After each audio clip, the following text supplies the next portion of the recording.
अस्सलाम वालेकुम मेरे अजीज़ो क़ारिब। क्या मैं मुखिल हो सकता हूं? जीऊंदे रहो, जीऊंदे रहो। मुझे कुछ ख़ास तजर्बा नहीं है इस तरह की महफिल में जाने का।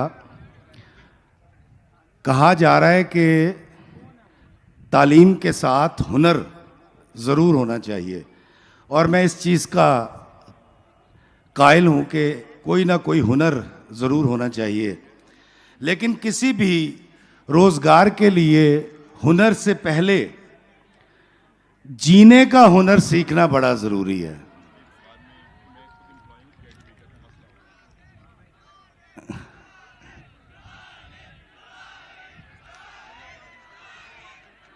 अगर हम जीना सीख लें तो कमाना बड़ा आसान हो जाता है। बाबा जी इशफाक साहब फरमाया करते थे, ये जो यूनिवर्सिटीज़ हमें डिग्रियां देती हैं ये तो उन पैसों की रसीदें होती हैं जो हमारे वालिदैन ने यूनिवर्सिटी को दी होती हैं। इल्म किसी और चीज़ का नाम है, जीना कुछ और है। ये यूनिवर्सिटी के 4 से 5 साल ऐसे गुजर जाएंगे, लेकिन याद रखिएगा कि जो इस वक्त सूरज की तमाज़त है ये ज़रा कम है, लेकिन यहाँ से उठकर अगर हम किसी एयर कंडीशन कमरे में चले जाएं और फिर उससे बाहर निकले तो हमें समझ आएगा कि सूरज में तमाज़त है। यूनिवर्सिटी या अमली ज़िंदगी भी ऐसे ही होती है कि आप एक एयर कंडीशन रूम में बैठे होते हैं, लेकिन डिग्री लेकर जब आप बाहर जाते हैं तो नो वैकेंसी के बोर्ड्स नज़र आते हैं। फिर आप परेशान हो जाते हैं, फिर आप सोचते हैं यार कितों कमाइए की करिए। माँ प्यो कहते ने पुत्र कमा के लिया, तेरे ते 50 लाख रुपया लाया है, बच्चा कहता मैं कितों लैके आवा।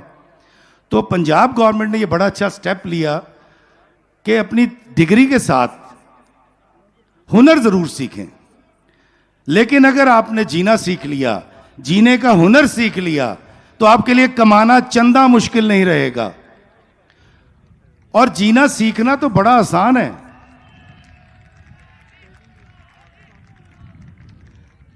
माफ करना सीख लें, गुस्से को काबू करना सीख लें, किसी की तारीफ करना सीख लें, मुस्कुरा के बात करना सीख लें। अगर आपने माफ करना, मुस्कुराना सीख लिया तो आप जीना सीख लेंगे। और जो शख्स जीना सीख लेता है उसके लिए कमाना मुश्किल नहीं होता। मैं आपको एक छोटी सी बात बताता हूं कि 2020 में जब कोरोना आया तो हम तमाम लोग घरों में बैठ गए थे, फ़ोन के ऊपर कॉन्फ्रेंस कॉल हुआ करती थी। तो 5 मिनट की गुफ्तगू के बाद लगता था कि यार सानू भी कोरोना हो गया है। तो जब रमज़ान आए और मेरी सदा से आदत रही है कि मैं रमज़ान में इफ्तारी और सहरी से पहले जॉगिंग करता था, फिर जब 45 साल का हुआ तो वॉक शुरू कर दी। तो मैंने क्या किया, कैमरा सीधा किया।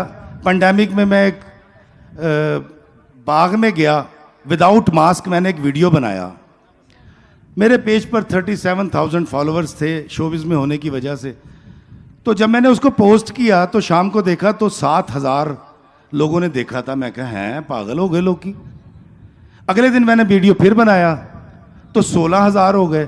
तो रमज़ान जब ख़त्म हुआ तो मेरे पास 80,000 फॉलोअर्स थे पेज पर, और मकसद सिर्फ नेक था। मकसद एक था कि मैं लोगों से पेंडेमिक की बात ना करूं, कुछ ऐसी बात करूं जो इनको डिप्रेशन से, एंजाइटी से निकाले, खौफ के साए दूर हों। इस नेक नियति से मैंने किया। तो जब मैंने वीडियोस बनाने बंद किए तो लोगों ने कहा कि नहीं जी तुसी वीडियो बनाओ।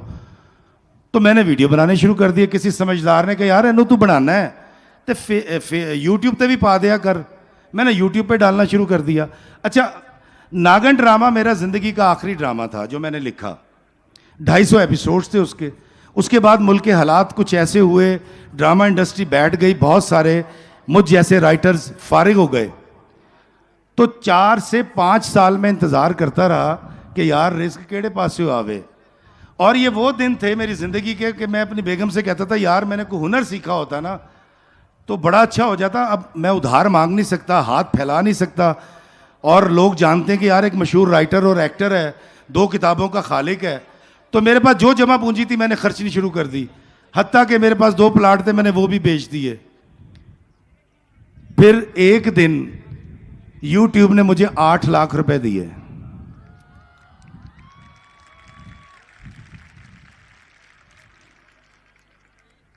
मुझे पता चला कि नहीं, मेरे पास स्किल थी, क्योंकि मैं एडिटिंग कर सकता था, मैं उस पर वॉइस ओवर कर सकता था, मैं वीडियोग्राफी कर सकता था। तो मेरी फील्ड मेरे काम आ गई। पहले मैं एक्टिंग करता था, ड्रामा लिखता था, अब मैं वीलॉग्स बनाता हूँ। और जितने पैसे मैंने आपको बताए, इससे दुगने पैसे मैं हर महीने कमाता हूँ। एक स्किल मेरे काम आ गई।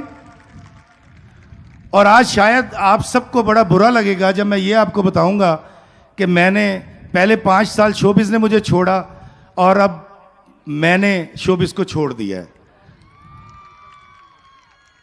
मेरा मकसद था जीना, खुशी के साथ जीना और बच्चे पालना।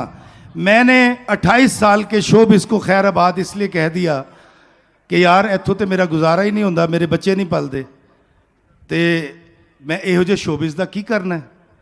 बताने का सिर्फ मकसद ये था कि अगर किसी और आर्टिस्ट ने 28 साल शोबिज़ में मेहनत करके छोड़ी होती, वो स्यापा करता, वो डिप्रेशन में जाता, वो एंजाइटी में जाता।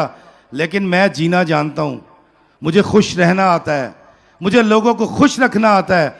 मैंने कोई स्यापा नहीं किया।